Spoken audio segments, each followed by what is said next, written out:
one of my favorite part about releasing this book is being able to interact and speak with other people who are like-mindedly passionate about history and these unique stories. So I didn't mean for that to be public, but yeah, I just wanted to send a little bit of support to say thanks for having me and thanks for your shared interest in one of my favorite topics.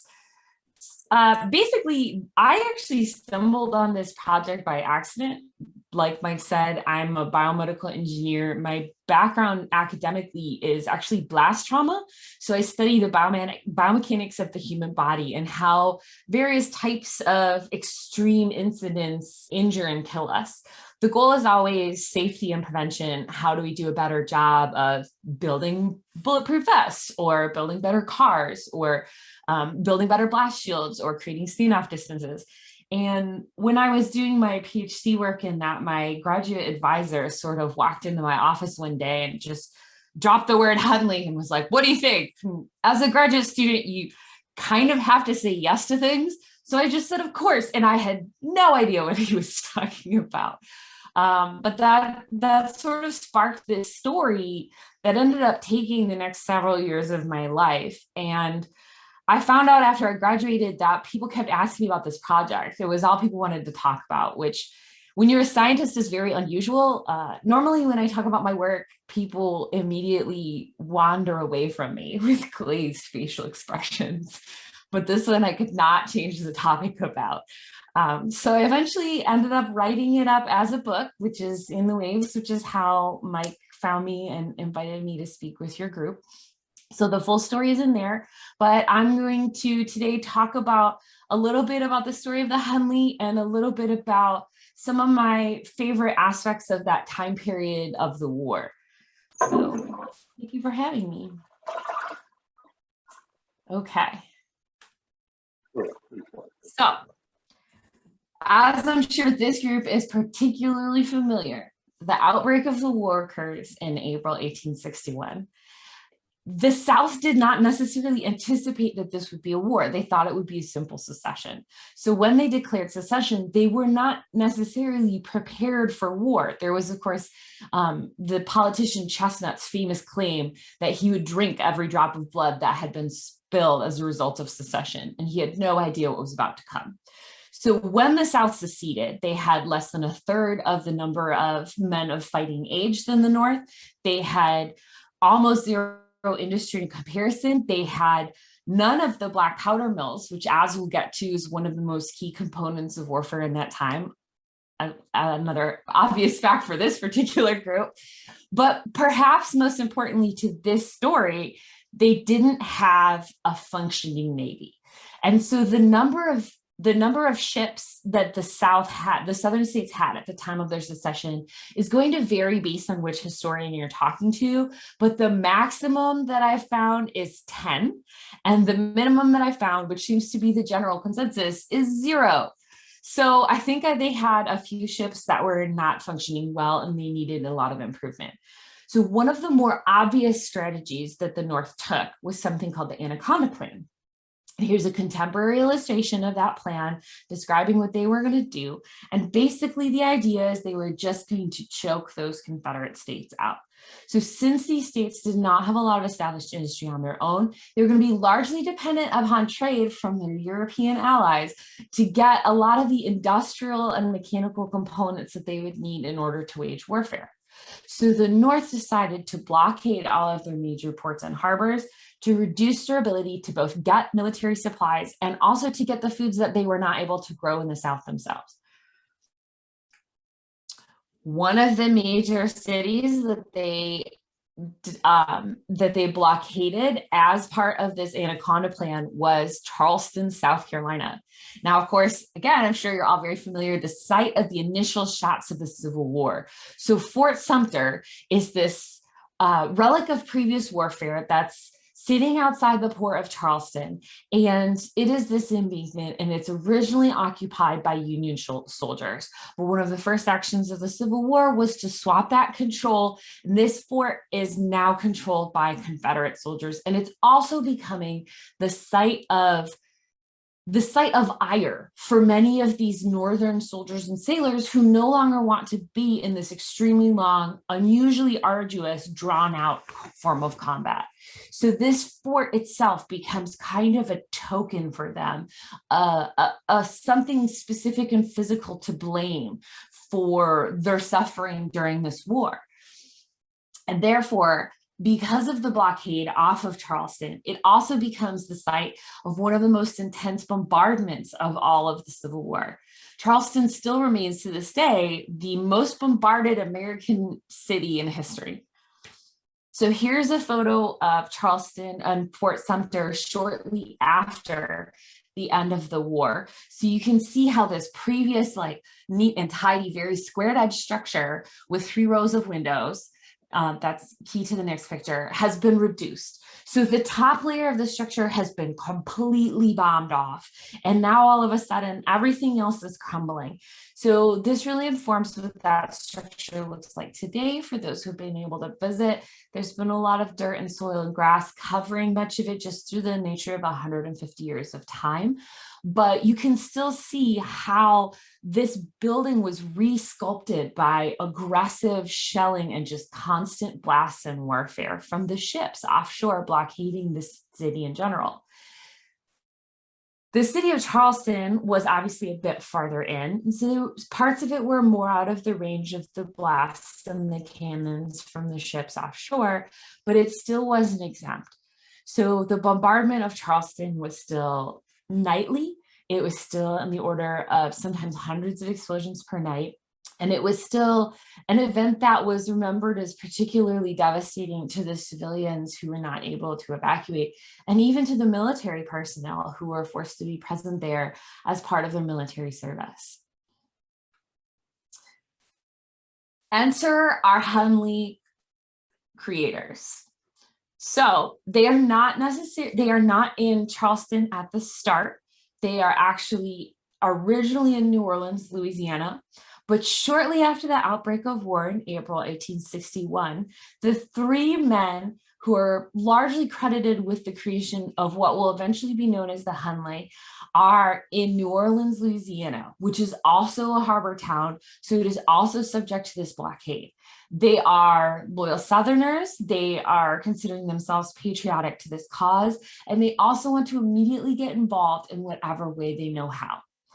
Because of the relative lack of a Southern Navy, one of the first things that the Southern Command does is it issues this declaration that it will provide letters of marque to any civilians who will bring their vessels and form this kind of improvised Southern Navy to help the Confederate cause. And they also provide cash incentives. These ships that are blockading the harbors, there's a price tag on each and every one of them. And so the privateers, which was the name, in general name for civilians who are participating in this form of warfare in order to gain these cash prizes, start to come up with creative ways to consider this not just a way that they can serve their home states, but also a way where they can earn money on the side as well. So there's 2 positives that can come out of this for them, and that becomes very motivating. So on the left, we have a portrait of James McClintock. He's a man of a little bit of mystery. And so he was a steamboat engineer before the war, and you find traces of him in the newspapers, kind of traveling up and down the Mississippi and selling corn in Iowa or something like that, and then selling a boat in somewhere else. And then so you see these traces of him traveling up and down on these steamships, but there's not much else known about his life before the war.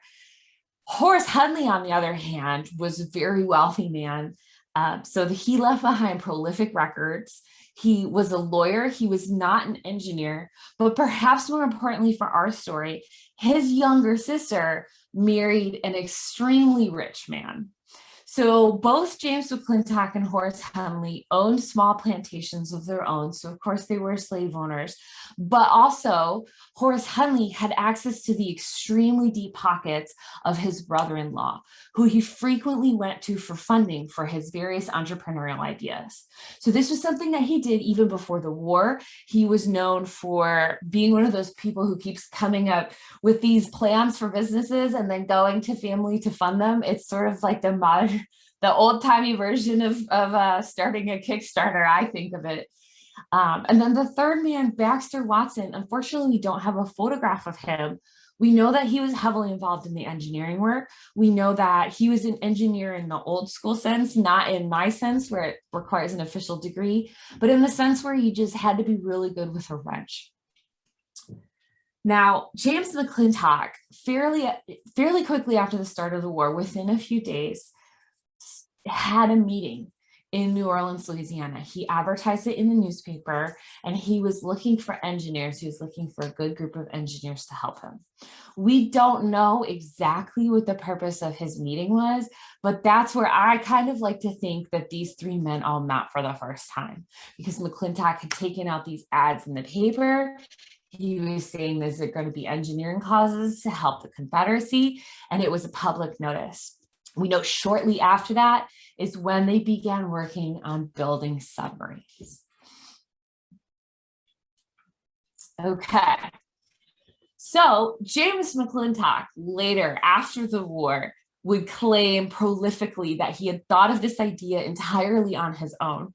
So he took full credit for the concept of using a submarine to blow up an enemy ship, but there's contradictory records from a diary he did not know existed.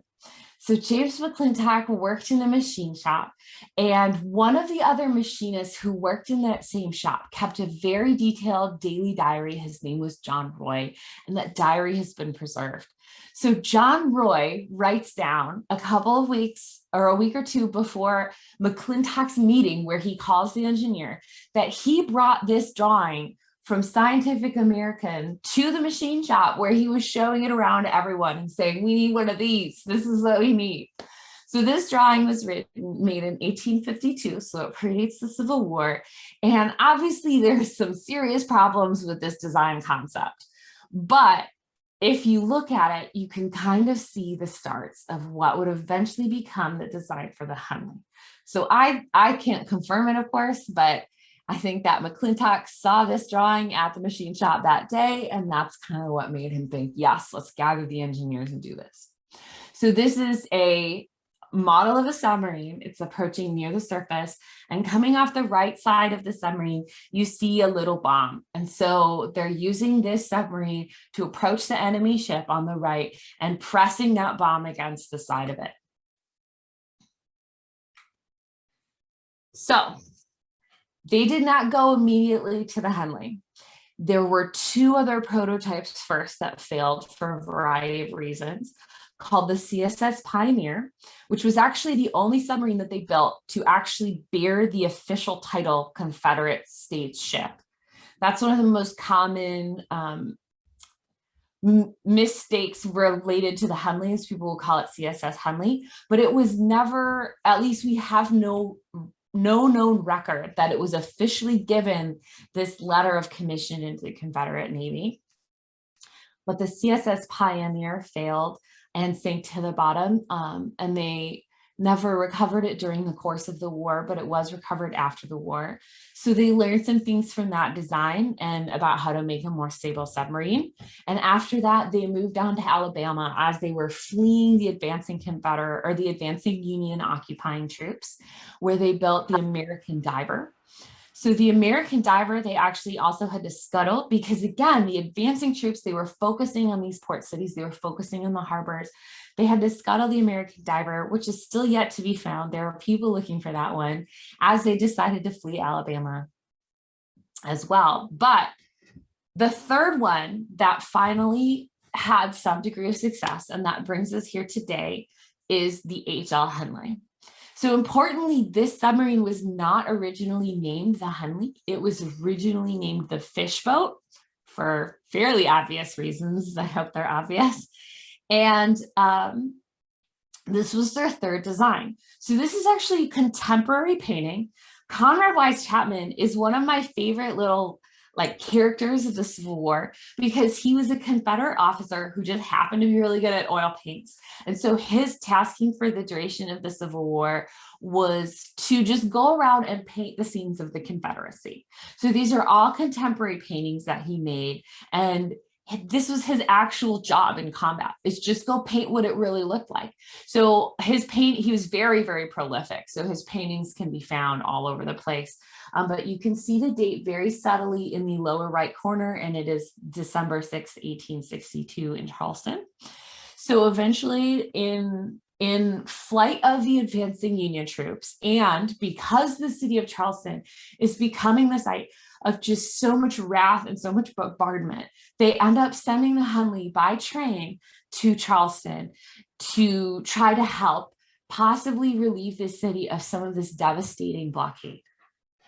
And so some of the key features of this submarine are that, first of all, I want you to notice the size. So the two men on the right are a little bit larger than life size, but it is, I'm trying to convert to metric on the fly.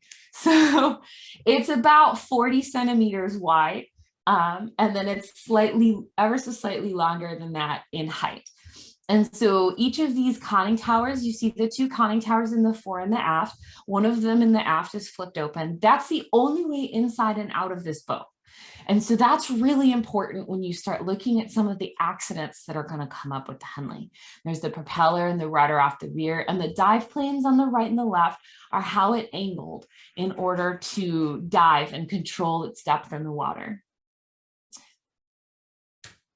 Okay, so what I find to be the most terrifying part about the Hunley, aside from the fact that we'll get to the torpedo in a second, is that this thing is cranked by hand. So they tried a couple of different designs when they were building their submarines, and other personnel also tried a couple of different designs like diesel power, things like that. But what they found worked best was just good old human strength. So there were 8 men inside this submarine total. 7 of them were actually cranking at the crank handle. And the 8th man was the pilot, and he was responsible for steering the dive planes as well as controlling the trajectory of the boat.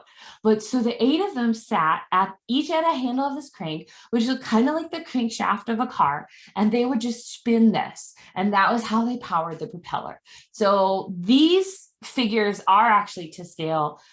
If you would like to look at more images of the Hunley, my friend Michael Crisafulli, who I've met through this project, I've never met him in person. He's just another one of my friends who I talk about the Hunley with. That's his website on there, and he's done these reconstructions of the submarines, and so it's all free to access and look at.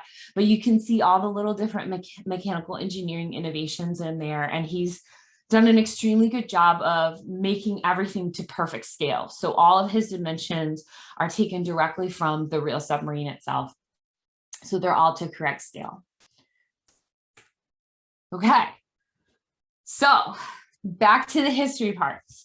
Here's another painting by Conrad Wise Chapman, who was obviously there painting the Hunley. This is Battery Marshall.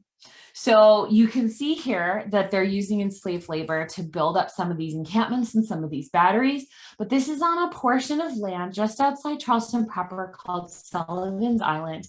And part of the reason that they were there is first because they could put their battery there and have closer access to trying to hopefully hit the ships offshore, but also because it was less densely populated than the downtown area. So they were able to build these encampments here on this island that had been largely abandoned, actually because of the prevalence of yellow fever. So now it's heavily populated with houses because we've eliminated yellow fever in the US. But at the time, nobody was living there because of the rates of disease. So that kind of tells you a little bit more about what some of these soldiers were living with at the time. There were so much bombing happening that they fled to basically Yellow Fever Island in order to take respite. And so this gives you an image of sort of how they had improvised that terrain and how they had built their quarters there, and a little bit about what that life would have been like. This is where the Hunley gets taken as well, because there is a passageway out of Sullivan's Island called Breach Inlet that is known for its extreme currents. And so because the submarine is hand cranked, those extreme currents can help take it out to sea when it goes on its missions. All right. So the Hunley was not the first attempt. This is a photograph of a boat called the David.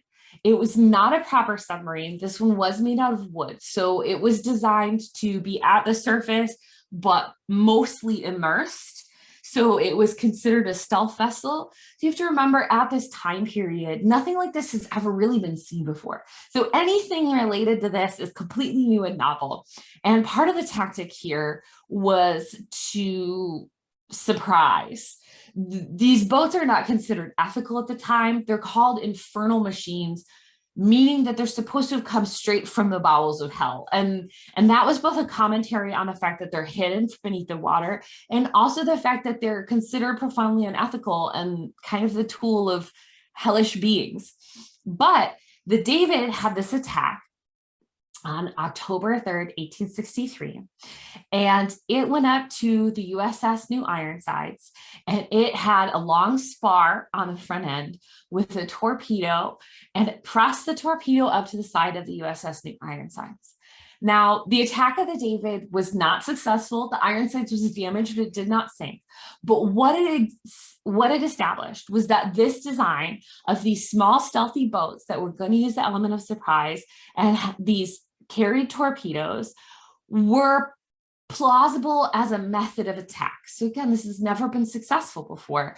So the David proved that it could be done in theory. Now, the crew of the David, some of them escaped and some of them were captured, which is actually one of my favorites, because the captain of the David who was captured, there are all these newspaper reports of him being taken back to the North for trial. And he apparently was like so surly, and he would not wear any clothing except gray clothing. And he just spent the entire rest of the war cursing people from jail. So he was obviously quite a character himself. The Union, of course, was building their own attempts at submarines. This is a drawing of the USS Alligator, which has not been recovered or found, unfortunately. But this is our proof that they were doing the same thing. And so you can see a lot of the same design cues here, right? In the lower right, you see this is powered by hand crank. In the upper left, you see that this has the same dive planes that the Hunley did. And they're all iterating towards the same shape, which is kind of reminiscent of modern submarines, at least to me, in the way that they start elongating and stabilizing. Now, the Alligator is different in that it has these crazy paddly things on the side that I don't particularly see as a great design as an engineer. But the point is that while they were decrying the Confederate States for being unethical and building these infernal machines, and the Confederate States were, of course, saying, yes, we agree this is unethical, we would never do such a thing. Both sides were simultaneously participating in the same types of engineering events and same goals in order to advance their warfare tactics.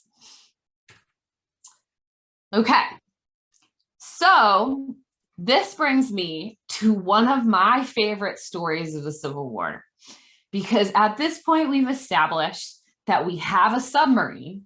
We have proof that this submarine concept works.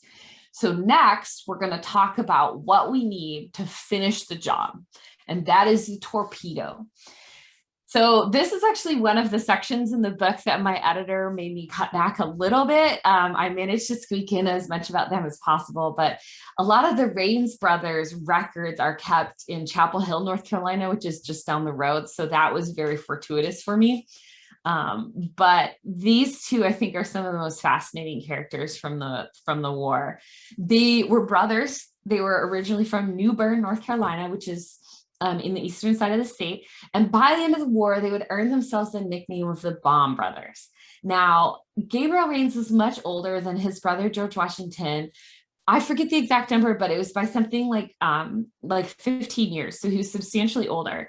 And Gabriel Raines was in the military. He was in the American-Mexican War long before the American Civil War even started.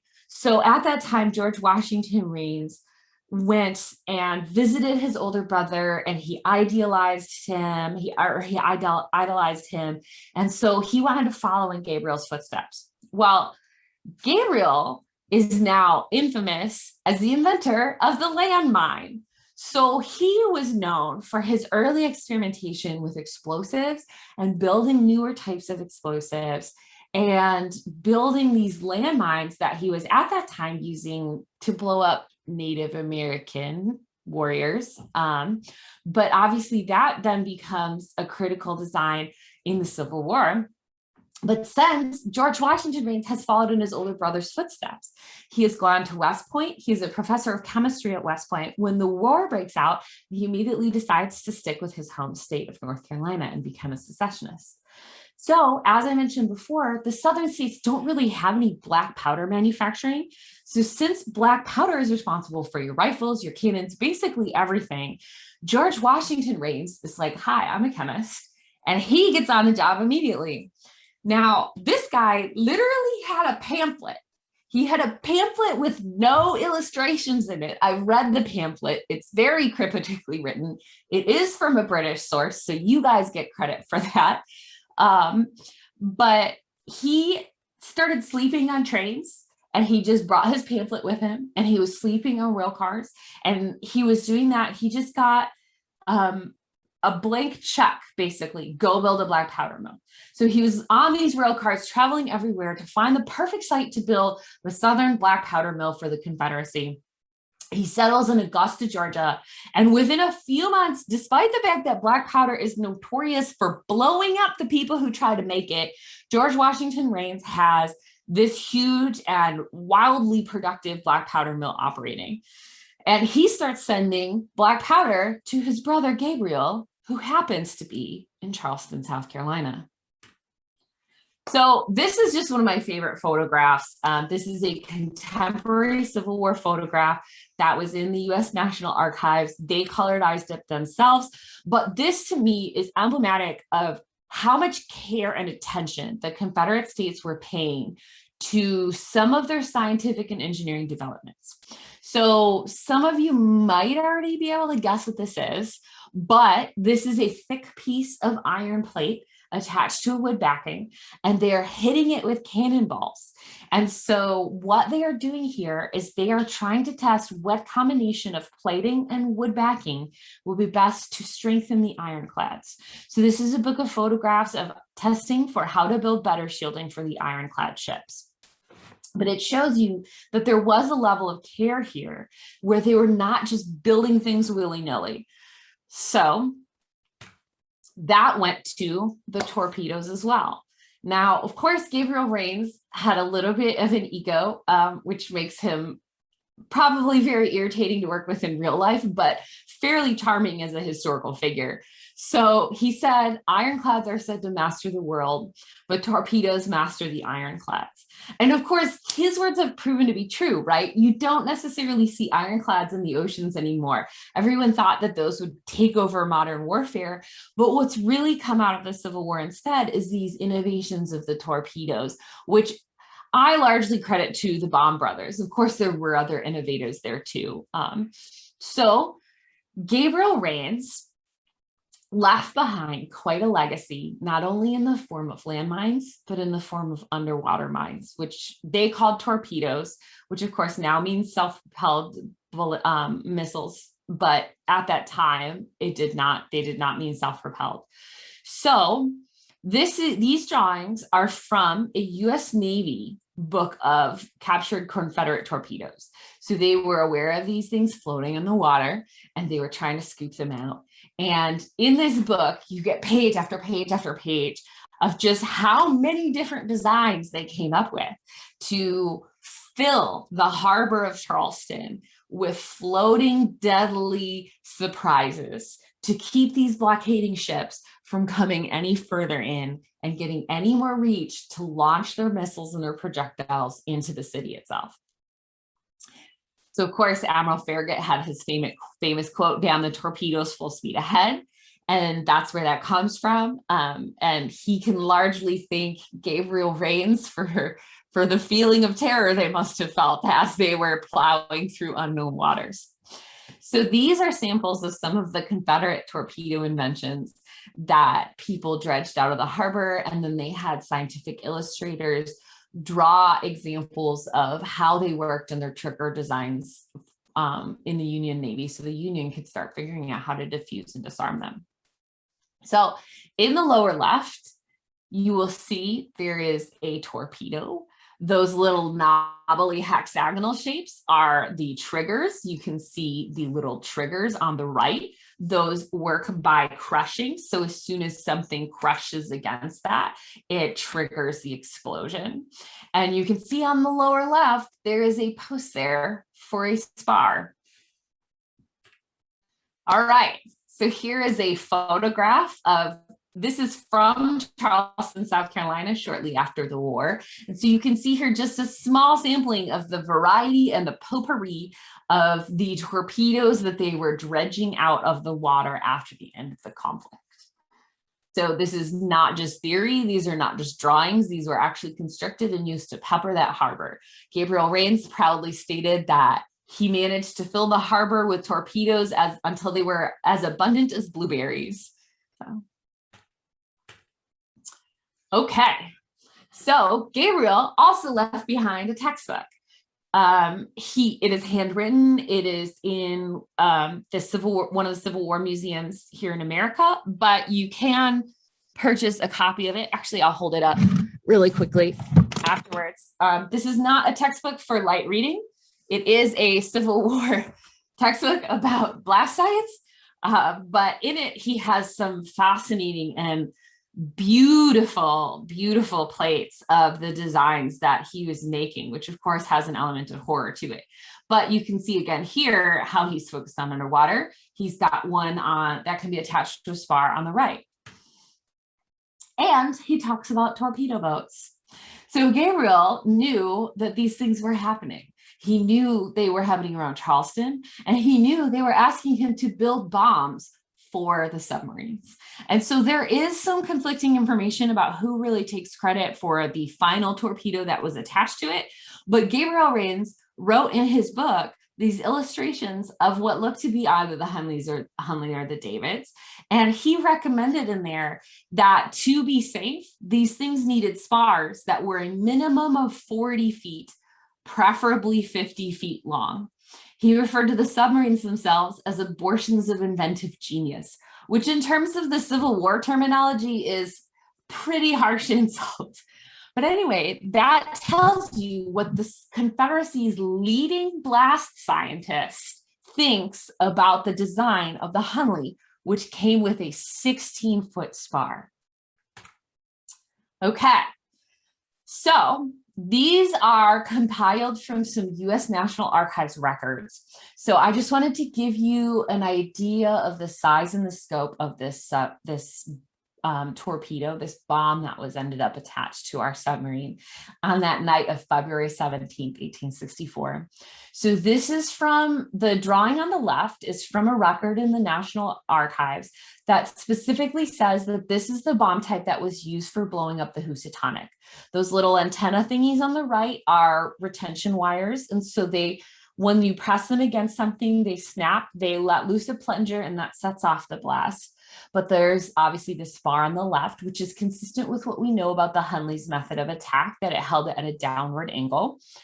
But this drawing on the left also says this was a Singer's torpedo and that the bomb weighed 135 pounds. So what I think happened is I think that this record was mislabeled because it was made by Union troops. And so I think someone told them, like, yes, this is the correct model. This is the model of what was used, but it's not the correct, it's not the exact bomb. Obviously that bomb went off. So on the right is an actual Singer's torpedo. So the drawing is definitively mislabeled, if nothing else, in the size of the bomb or in the name of the bomb style, because the one on the right is what we know to be the Singer's torpedo today. So what that tells us is that we know approximately what the design looked like, and it looked like this one on the left. but we should turn to other historical records for information about the weight, which I didn't go into this particularly in this lecture, but the Diary of Civil War passionate observer Edmund Ruffin details the Hunley bomb size in much greater detail. Okay, so this is again from Michael, and this is what the Hunley would have looked like on the night of her attack. So February 17th, 1864, Charleston Harbor is still being subjected to this nightly shelling. Even out on Sullivan's Island, the men are being subject to this nightly bombing that has restricted their ability to sleep, their ability to eat, because they cannot get supplies. And we don't know exactly what they were thinking on that night in particular, but the captain of the Hunley, whose name is Lieutenant George Dixon, wrote letters just a few weeks before where he complained about the fact that the blockades on both sides had eliminated his ability to eat, and he had had nothing but porridge, and he had no meat for months, and he hadn't been out of the range of shelling for months as well. So we know that things are building to this climate of desperation. And so they end up taking one of these torpedoes and attaching it to the end of a 16-foot spar to their Hunley, which they have been practicing with nightly. So they've been practicing with things. This is very well-practiced crew. They know exactly what they're doing. They know these submarines are dangerous because it has already sunk twice in other practice incidents, killing the crew. And this is what it would have looked like when they were finally ready to go out into combat with their design from Horace Hunley, James McClintock, and Baxter Watson, their bomb from Gabriel Rains, and their black powder from George Washington Rains, all lumped together to create this one major weapon to help free the Confederacy from the burden of the Anaconda Plan. Okay, they pick their target. The closest ship off the shore of Charleston to where the Hunley's leaving from is the USS Housatonic. It is a 200-foot sloop of war. This is what she would have looked like at the time. You can see for scale, I think those are supposed to be some little sailors up on the bow end. So this was a large ship. It was a wooden ship, and it was one of the ones that was responsible for this blockade and this nightly misery. This is what it would have looked like on the deck. So this is not the Housatonic herself, but this is the USS Cannondaiwa, which was considered her sister ship. So they were nearly identical in design. So you can see and kind of imagine. So February 17th, 1864, there are sailors on the deck of the USS Housatonic. There are 7 at least total stationed, or 8, I'm sorry, 8 total. So there are 3 on each side, port and starboard. And then there are 2 officers, one at the bow and one at the stern, who are responsible for kind of overseeing the watches. And so people are keeping watch because they know about this attack of the David. They know about these infernal machines out there prowling the water. And they know the Confederates are up to these tricks to try and loose their harbor from the grasp of this blockade. And it's freezing cold. It's an unusually cold winter. So they have atypically calm seas and a full moon, and they're just standing on the bow of their ship, watching the city of Charleston experience the nightly bombardment. They're watching the shells go off and hoping that this means they get to go home soon too. The Hunley crew cranks their vessel up to the side of the Housatonic. They're approaching from the right, so they're approaching from the starboard on the stern. They press that 16-foot spar torpedo against the side of the wooden hull where those triggers snap. They set off the explosion, and they create a plume of water that engulfs the stern and immediately rocks the ship so hard that the people even inside know that something has gone dramatically wrong. Now, one of the things that I think is interesting about underwater explosions is that if you are above the water, they're surprisingly quiet. So the way that the crew of the Housatonic knows that their ship is now doomed is because of the way it has lurched in response to this blast. It is because of the way, for the men in the propeller room, is because of the way the engine starts spinning, they said, as if all the resistance had been removed. So they thought, maybe our propeller's been blown off, which they were correct about. And then others in the bowels of this ship know that they're doomed only when they feel the water starting to rise around their ankles. So they all immediately run to evacuate. Only 5 of the crew of the Housatonic die that night, and it's from a combination of either the blast or the frigid cold February water, but the rest managed to run to the bow of the ship in time to start climbing up these masts and climbing up these rigging to get out of the freezing cold water before this ship sinks to the bottom of the ocean. So they're only in 30 feet of ocean, so yeah, do that math, 18 meters, 17, 18 meters.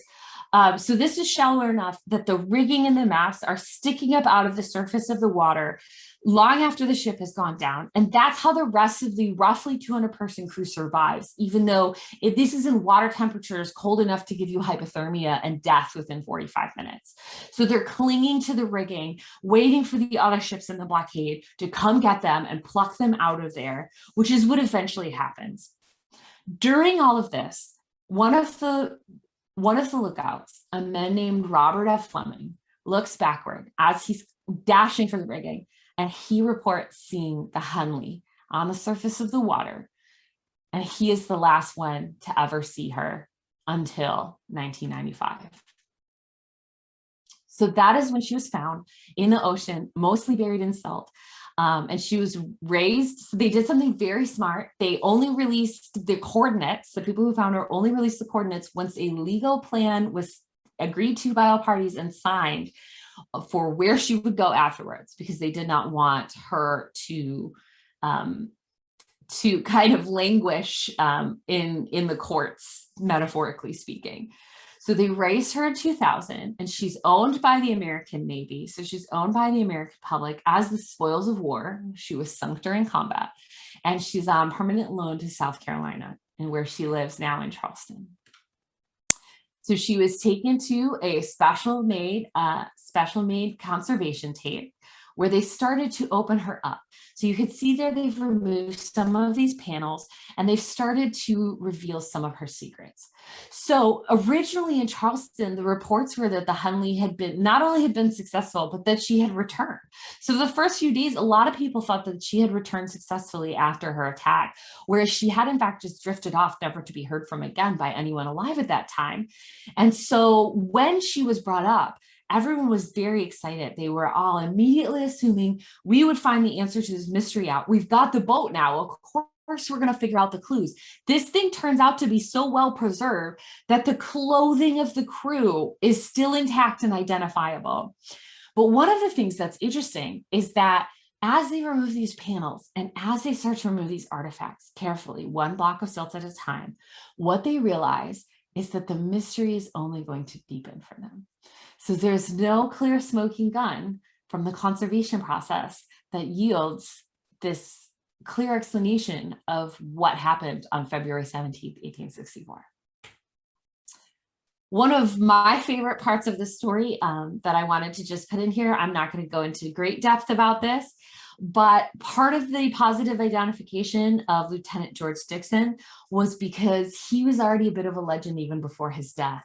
He had been shot in the thigh on April 6, 1862 at the Battle of Shiloh, and this $20 gold piece was always rumored to have saved his life. So you can see, and this was recovered with the remains of his body from inside the Hunley. He has a bullet dented $20 gold piece with the date of his bullet wound and his initials and the words "My Life Preserver" that he is etched into it after that battle. So this helped confirm, yes, this is Lieutenant Dixon. Yes, the legend of Shiloh is true. Another thing that will become critical to the story, Lieutenant Dixon was a wealthy man and he had a pocket watch with him. This is an image of the pocket watch before some of the conservation has been done, but you can see that those hands are intact. So as they start to x-ray this watch and as they start to take it apart, they realize that the hands are at the time 8:23. And this watch has not wound down, it has broken. So the Civil War was before the standardization of time zones. So it was very common for each city to have their own method of keeping time. So Charleston time 8:23 was equal to US Navy Yard time 8:45, which is exactly the time that the survivors on board the Housatonic reported that the attack occurred. So it's always possible, of course, that this watch broke some other way, and it was just a coincidence. A broken watch is right twice a day, but it is kind of a tantalizing coincidence. Okay, so the clues to our mystery. Number one, the Hunley took so long to find because it was located seaward of the Housatonic. Everyone had previously thought that after her success, she would go back towards Breach Inlet. So you could see this map of Charleston in the upper left. You can see Breach Inlet just by the corner of the inset box. And you could see where the Housatonic was located and how the Hunley had attacked. Those little stars indicate the bow. This thing has drifted. It has drifted seaward as if on the tidal currents. And it was 310 meters seaward of the Housatonic's wreck, which, because her rigging was sticking out of the water, was a very well-known location from the moment of her sinking. Number two, there was no damage done to the hull during the attack itself. So there are some holes in this Hunley. It was kept underwater for about 150 years, 130 years. But here's a map of the silt. And so this is where the science starts. So there's a hole in the conning tower that occurred during or shortly after the attack, but you can see there the layers of the way that the silt intruded into the vessel. Number one occurred first, and so these are in layers directly under the conning tower. And then number two came in after that, and then number three layered on top of that. So what that means is that these holes in the bow and the stern did not occur until long afterwards. They were worn into the hull through the sands of time, not from the attack itself, because if they had occurred during the attack itself, silt would have started intruding from there immediately. And perhaps most intriguingly, the crew made no attempts to escape.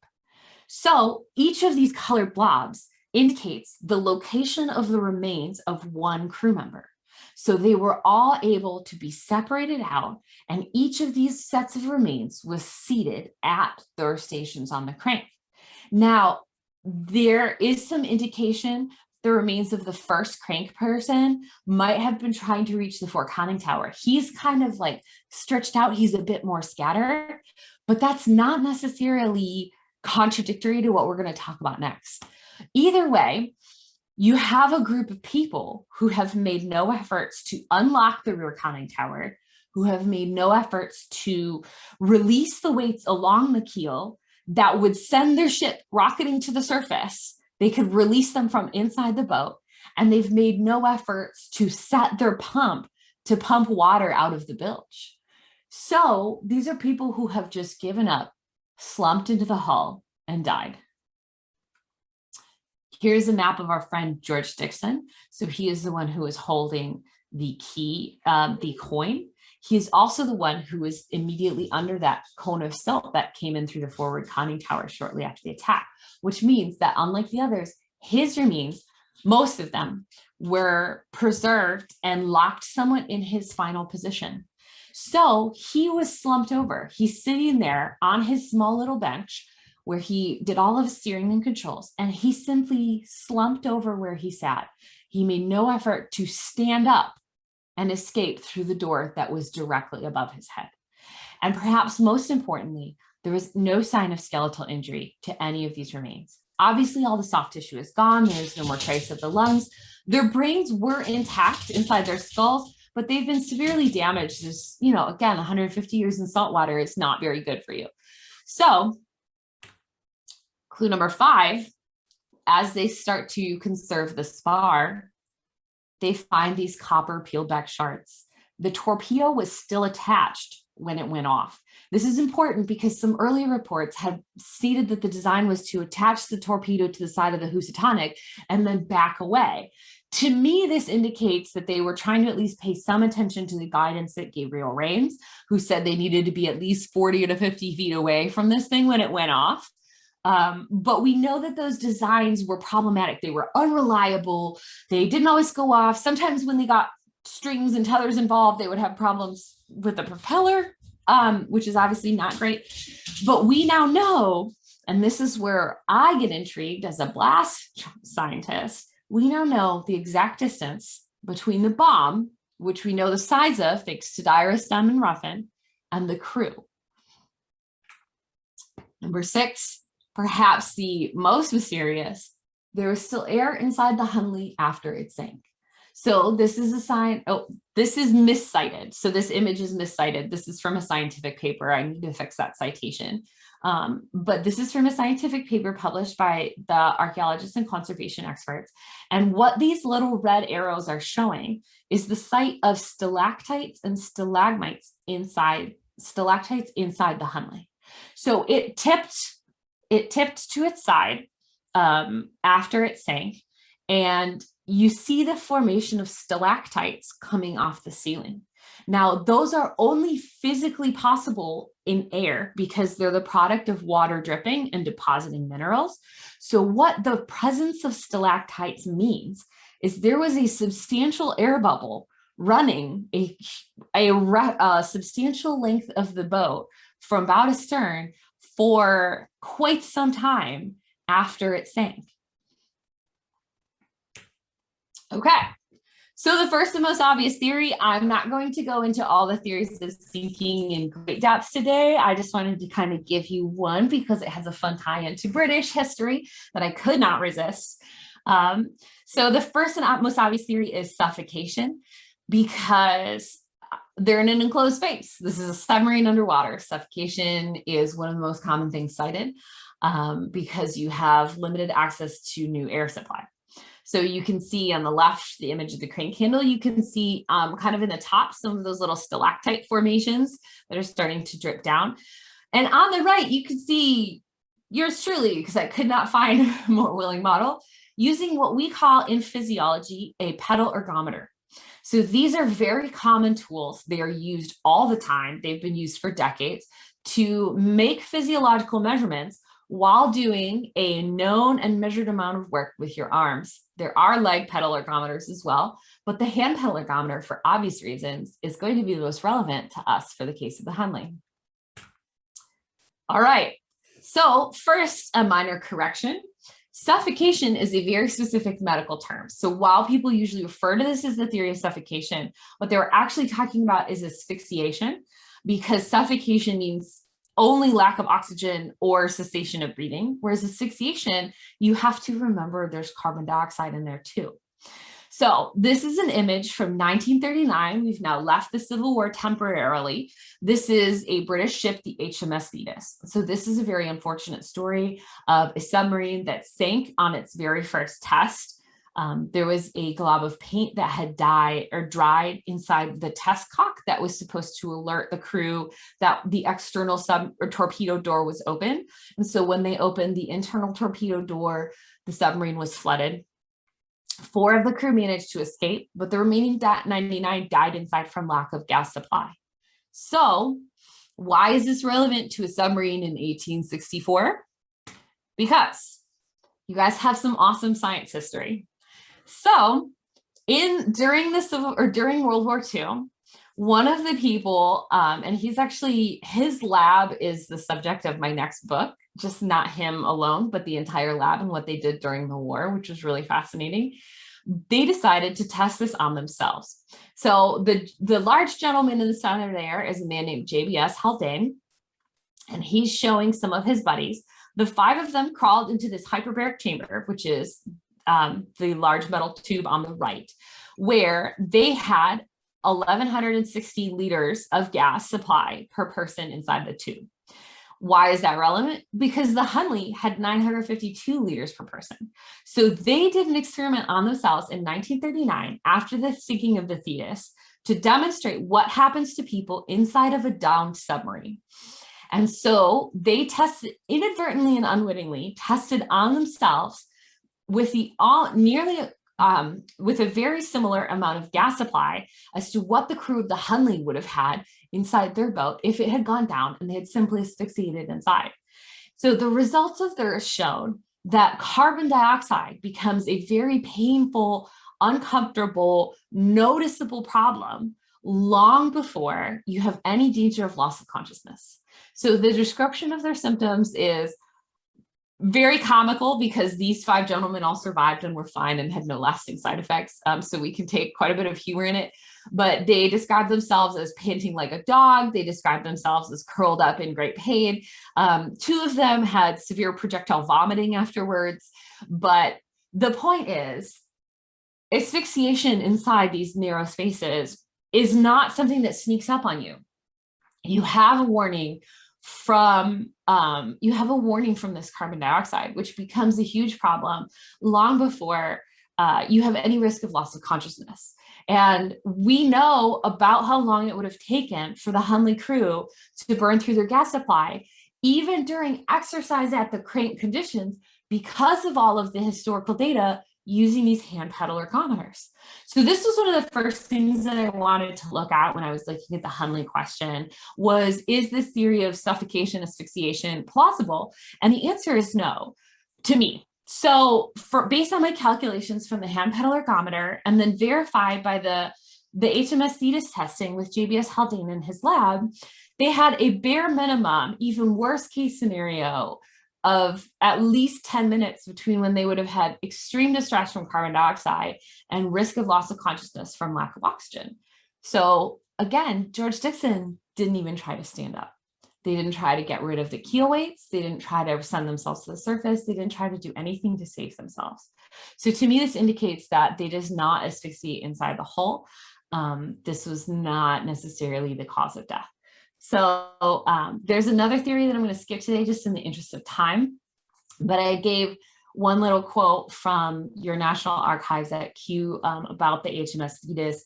And this is, again, very unfortunate incident, but a lot of my job as an injury specialist and extreme environmental specialist is taking these terrible accidents and using them to try and learn a little bit about our own lives and about our own physiology to try and save the next group. So what he said about the crew of the Thetis was carbon dioxide poisoning brings on an agonizing end. Eyes bulging, gagging like dying fish out of water. The men huddled together for a little human comfort until a welcome death ended their suffering. So this is not an experience that people inside the Hunley would go through willingly, is the point. So that means we need to look at other theories. Okay. So I'm not going to go into the blast theory in extreme detail today. I wanted to keep this talk a little bit more relevant to the history of the Hunley. I was very excited for the opportunity to go into the story of the Rains brothers a little bit more than I normally get into. But what I want to do is give you guys just a clue as to why I became involved with this project and why I think that this is a example of a blast trauma. So I want to first correct one of the most common misconceptions about blasts and what explosive traumas look like. Obviously, shrapnel is a huge problem with explosions. So shrapnel injuries can cause traumatic amputations to limbs. Shrapnel injuries can cause all kinds of external penetrating wounds. They can cause damage to bones. Because the crew of the Hunley was inside a metal hull, inside water, they're not exposed to shrapnel. So in water, where you have the limited ability for shrapnel to fly, you typically don't get those injuries. You get what we call blast lung. So I showed you a picture of what that looks like. On the left is a normal chest x-ray. So this is totally normal. In an x-ray, black is air, white is fluid or high density material. So you want your lungs to be nice and dark. You can see in this image, you can see where the heart is. You can see where some of the veins are. That's normal. Your veins got blood. That's a good thing. But you can see lots of dark, very clear, very defined gas spaces, showing that this person's lungs are breathing normally. They're processing gas fine. So on the right, you have a person with a recent blast injury. And so I've put in some arrows there, but it now looks like you've got these vaguely defined clouds of white. So these clouds of white indicate liquid in the lungs. Now, we've been seeing these chest x-rays, unfortunately, often with COVID. With the case of COVID, this is a different kind of edema. This is a type of fluid that the lungs are making to try and help get rid of the virus in there. But in the case of blast, this is blood. So there's actually another British researcher who will be in my next book as well. He figured out a lot of what we know about underwater explosions by getting in the water and blasting himself, and then taking his stethoscope and mapping out where in his own lungs was filled with blood. So this is a more classical presentation of what we call blast lung, and the lungs are the most easily injured part of the human body once you discount shrapnel wounds. So you can hopefully see how this is starting to tie into the case of the Hunley. We are protected from shrapnel. We have nothing flying to injure the skeletal remains. The skeletal remains have no injuries. Blast immediately and severely affects the lungs. And it does so in a way where you're no longer allowed to breathe or no longer able to breathe. You can be knocked dead immediately. So it's very common for these cases to simply fall over, slump over, if you will, where they were beforehand. And it's also, everything comes with the probability of injury. So blast lung would be consistent with that guy at the #1 crank handle who was trying to crawl his way to the exit. But anyway, it's not consistent with being able to do a great degree of cardiovascular exercise, hand cranking your homemade submarine 4 miles back to harbor. Okay, so I'm going to just start wrapping up a little bit, but this turned out to be part of my doctoral work. So I had started my doctoral work looking at blast propagation underwater and looking at patterns of blast trauma underwater. And I sort of seize on problems. Once I get a mystery into my head, I kind of don't let it go. So what had started out as like just a basic comment from my advisor soon spiraled quickly out of control. So this is the CSS Tiny, which was named at 3 in the morning because I was really tired in the lab and I had some spray paint and there was no one there to stop me. But this was built for me by a local metalworking artist. You could see on the left, I lived in an apartment at the time. This is the winter, so I need to emphasize that that pool was closed down and it was cold, but they watched me from the window as they let me buoyancy test my homemade submarine in the pool anyway. So my former apartment complex will always have my love for that. And then on the right, you can see where I did some testing on campus at Duke. So this is one of the water ponds that we have at Duke. It actually is part of our air conditioning unit on campus, but we instrumented that submarine. And I did some testing in Duke, and then I eventually did some testing on a tobacco farm outside of Duke's campus with live explosives, with real black powder bombs, to look at whether my theory of could this bomb still kill these crewmen inside the hull of the boat, whether or not that was plausible. So I do want to jump ahead. One of the biggest questions that I get after that is, okay, if you're saying these people died inside a submarine from a bomb, why does that never happen again? That was my first question too. So here's a picture from the academic paper. I'm not going to explain it a lot. The point is there was math involved. There was quite a bit of math. So I created curves for the blast transmission. And then I also used those curves to calculate what would have happened, for example, in World War II. So the Hunley was a unique scenario because it had this very thin hull. It had a 200-pound black powder bomb that was 16 feet away. So less than 5 meters away, like 4.5 meters away, bomb the size of a beer keg, bad situation. Whereas in World War II, because by the time they are making submarines to go deeper, making submarines to withstand the pressures of the ocean, they have inadvertently thickened the walls. They have inadvertently added a second layer to the walls of the submarine. And now they have inadvertently protected themselves against blast fire. So you can use these same curves to calculate what a World War II submarine would have done using the blast from a World War II mine. So the most common underwater torpedo mine at that time from World War II would have been 300 pounds of TNT. You guys were on the British or the Imperial system at that time too, so I will not convert that. But either way, it's a fairly large quantity of TNT. And at the minimum distance for which a submarine has a chance of surviving that blast, so within roughly 30 meters, the submarine is going to sink. We know what the lethal range is. 30 meters and longer, they have a chance of surviving. So I calculated what the transition of that blast would be like at a distance of the minimum range that the submarine can survive. Because of the thickened hull, where the Hunley was transmitting 8.4% of the blast, the World War II submarines were transmitting only 0.18% of the blast. And so the transmission would have been equal to 145 decibels. So you can convert this stuff into sound. So at the minimum distance for which the submarine can survive, you're getting a sound from the mine that's 145 decibels. Now, that is actually at the lower range of gunfire. And that is exactly consistent with the testimonies from World War II submariners who would describe these depth charges and these minings as like nearby gunfire. One of them very poetically put it, it was like the devil knocking.